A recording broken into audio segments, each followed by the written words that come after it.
Hello everyone, welcome to another quick video. Today I will show you how to turn off chat history in ChatGPT. Now ChatGPT recently announced their incognito mode and their way to turn off chat history in ChatGPT. So this is basically how it works.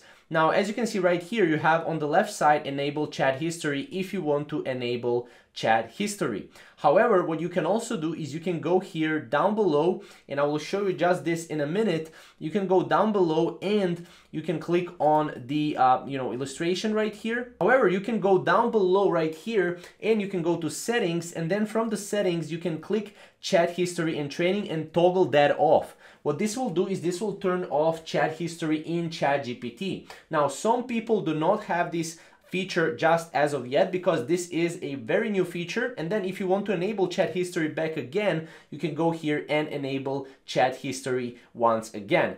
Now, as you can see, they're also working on a new ChatGPT business subscription for professionals who need more control over their data. So they are definitely being more careful about the data, as you can see right here. But this is pretty much how you can go and disable history or chat history in ChatGPT. And if you have any questions, definitely comment down below and we'll see you in the next video. Thank you guys for watching.